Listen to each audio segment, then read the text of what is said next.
Hi, it's Dr. Cersei. I wanted to take the time to apply a concept that we've been working through all semester in English 358 to something I've been reading on my own to show you how a critical concept we've been working through in class might actually affect the way you interact with the world or another piece of art you interact with when you're outside our class. So, the concepts we've been talking about come from Harry Berger's article, Second World and Green World, the Renaissance Imagination. Let's walk through Berger's concept real quick. The first world is reality, actuality. And in the Renaissance, there was an emphasis on the power that a work of art had by creating a second world, a world of make believe. Now, this second world was not just works of art, it was the laboratory of the scientist, as well as the painting of a painter, it was a poem, it was many things. But inside this second world, the power of the second world was that it provided a space to clarify and interpret the first world. What was different about the Renaissance imagination from, say, the medieval imagination is that there was an emphasis on the second world's power, that it was necessary in some way to view the first world through this power of the second world. Now, of course, there's a complication. The second world could become an escape, a way of retreating from the first world, a place to go and never leave. And that is why Berger says very often in Renaissance works of art, you get a green world, a world that is clearly supposed to be attractive initially and eventually turns deadly if you decide to stay there. So this would be the island utopia in the work utopia. The work itself is the second world. The island is a green world. And one of the things I've been thinking about this semester as we've worked through these concepts is the way that art functions for us either as a complex second world, a place to clarify the world we live in, help us interpret it, engage with it more successfully, or can become its own green world, a place that we never want to escape from. And so I've been reading the thriller novel The Silence of the Lambs, Thomas Harris's 1988 novel, which of course became a movie 25 years ago, 1991, and swept the Oscars, is still the only horror film to win the Best Picture Oscar. Harris's novel is kind of amazing. It showed up on David Foster Wallace's list, his top 10 favorite novels of all time. Someone like Roald Dahl, the children's author, claimed this was the best novel he'd read in some time. And I've been listening to and reading this novel. Now, the audiobook is performed by George Goodall, and it's terrifying. And one of the things I've been trying to do is stop myself from consuming the novel like popcorn or like potato chips. It's a thriller, and so its chapters are short and its plot is engaging. It is a page turner, or it is an audiophile burner, whatever you want to say. It makes you want to figure out what happens next.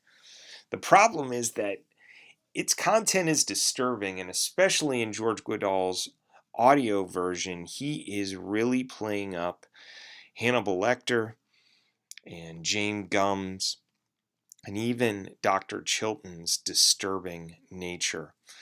And so the thing that I thought about, the thing I've been having to compete against is A, simply bogarting this work and staying inside of it for too long, like I'll just sit in my car and listen to this for the next 2 hours, or reduce the work to sheer entertainment. I don't know if you're familiar with the plot, but this is about a serial killer whose crimes are gruesome, whose victims are completely humiliated and dehumanized. And Dr. Hannibal Lecter, who's engaging, probably the most engaging character in the entire book, is a sociopath, is himself a serial killer and cannibal. And so one of the things I've noticed as I've read this book is that it is disturbing. It's completely disturbing. I feel like something's wrong. I feel sick when I'm done listening to it for a while. And here are my takeaways: that we read these kinds of books, I'm sure. This book is a mass market paperback that sold 5 million copies. Literature can act as an escape from labor. I'm not teaching Silence of the Lambs. I'm reading it as entertainment. It's not work. But it can also act as an escape from ethics, where I may be more willing to tackle the difficult subject matter of a play I'm teaching in my Renaissance class, or of a lyric poem that may have problematic sexual or gender politics. I mean, I am not coming to a mass market paperback to think in heavy terms about ethics, but that is the Green World response. And what I love about the novel is that it refuses to let me do that.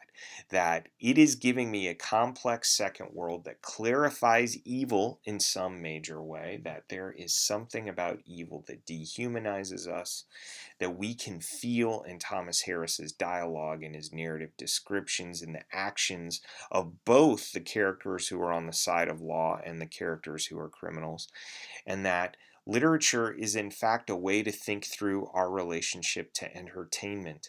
And so I've just really been provoked by thinking through how my relationship to this novel and what it makes me feel at that level is in some ways an engagement with the second world and green world. That the temptation is to reduce this novel to a green world, go inside of it, stay inside of it as entertainment.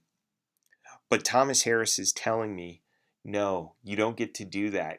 You shouldn't be able to read a novel about subject matter like this and not feel morally compromised in some way, or at least disturbed about what you're reading. And so it's been really powerful. It's one of the top 10 reading experiences I've ever had. Final note, I probably won't be reading Hannibal or Red Dragon, some other novels in the series. That would be to make Thomas Harris a green world.